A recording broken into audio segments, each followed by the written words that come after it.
Alicia, remind me to delete those tapes. Yes, Mr. President. I ain't deleting.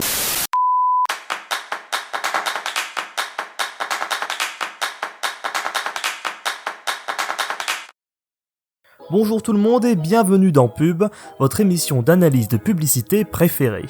Aujourd'hui, on retourne faire un tour du côté du Super Bowl 2020. Cette fois-ci, pas de marmotte au programme, mais une intelligence artificielle. I am a machine. Ça ne vous a sans doute pas échappé, cela fait maintenant quelques années qu'on veut nous vendre des enceintes connectées. Cette fois-ci, Amazon et Google se sont fait concurrence dans deux registres totalement différents. Le pathos pour les lettres quadricolores et l'humour pour la firme du grand méchant chauve.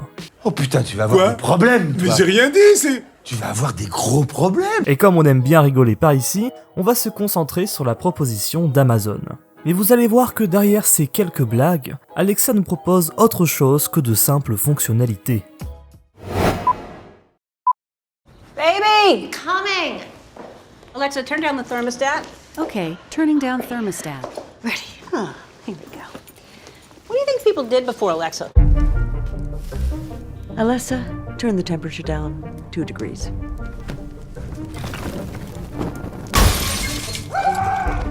Thank you, dear. Alexa, tell me a joke. Jokes. God, you think I know loads? Look at me. Next. News! Get your news here! Alex, what's today's news? Doesn't matter, it's all fake.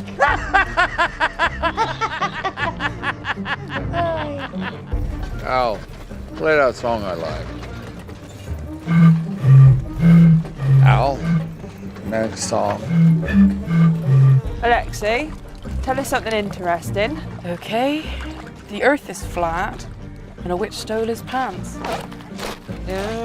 Alexa, miss, send this message to Prince Constantine.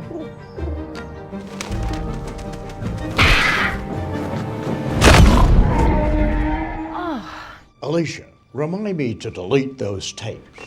Yes, Mr. President. I ain't deleting. Yeah, I don't know what people did before Alexa. Alexa, play my favorite song.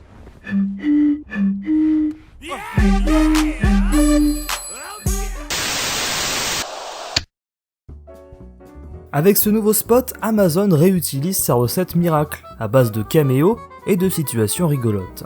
Cette fois-ci, c'est l'humoriste Hélène du Hélène Show qui se prête à l'exercice. She's me, is what she is. L'histoire qu'on nous raconte est simple, Hélène demande quelque chose à Alexa, l'enceinte connectée d'Amazon, avant de s'interroger. Comment les gens vivaient avant son invention ? Cette question est suivie par plusieurs séquences humoristiques de reconstitution pseudo-historique. Des séquences qui vantent, de manière détournée, la plupart des fonctionnalités de l'enceinte.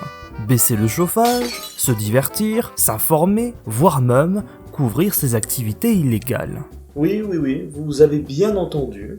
En faisant une simple blague sur le Watergate, célèbre scandale d'État américain des années 70, Amazon fait passer Alexa pour un parfait partenaire du crime.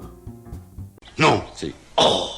Vous l'aurez compris, sur la forme, cette publicité n'est pas très intéressante. En revanche, il y a beaucoup à dire sur le fond. Intéressons-nous plus en détail sur les séquences pseudo-historiques. Elles répondent toujours à la même structure. Une personne s'adresse à une autre personne pour lui demander quelque chose. Et si sur ce point tous les extraits sont relativement identiques, il en est autre chose du rapport de force qui va opposer les personnages. La première séquence donne déjà le ton. Ici, c'est une femme, aisée, qui s'adresse à sa servante. La demande est certes cordiale, ça n'en reste pas moins un ordre. Dans la séquence suivante, c'est carrément une reine qui ordonne à son serviteur de raconter une blague. Là encore, le rapport de domination est évident. Dans les 3 séquences qui suivront, ce rapport de force va s'estomper avant de ressurgir à l'occasion de la séquence finale entre le présumé président Nixon et sa secrétaire. Sur l'intégralité des séquences, près de la moitié mettent en scène un rapport de domination. Et si ce n'était pas une simple coïncidence ? Je ne pense pas. Et si, au lieu d'un simple assistant, on nous proposait d'assouvir une volonté de contrôle absolu ? Qu'on se le dise, encore aujourd'hui, les enceintes connectées sont assez gadgets. Outre un fort potentiel domotique pour gérer la lumière, le chauffage et d'autres babioles, la majeure partie du temps, les enceintes ne sont utilisées que pour réaliser des actions simples, comme demander la météo, faire une recherche ou écouter de la musique. On notera d'ailleurs que c'est ce que nous montre principalement la publicité. Bref, que des choses très dispensables qui apportent un confort dérisoire. Mais étrangement, il s'en dégage une certaine satisfaction, le sentiment agréable de pouvoir contrôler un certain nombre de choses sans avoir à lever le petit doigt.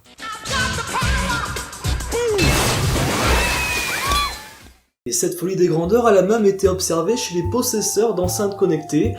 Certains n'hésitent pas à se faire surnommer maître ou même dieu. Ouais, chacun son délire.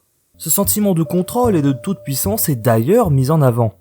Par exemple, la publicité ne montre jamais de véritable dialogue, seulement de l'exécution sommaire sans remise en question. Seule exception, la séquence du Watergate, plus subtile, qui, sous couvert de l'humour, nous fait comprendre que l'assistant vocal Alexa aurait suivi l'ordre sans réfléchir.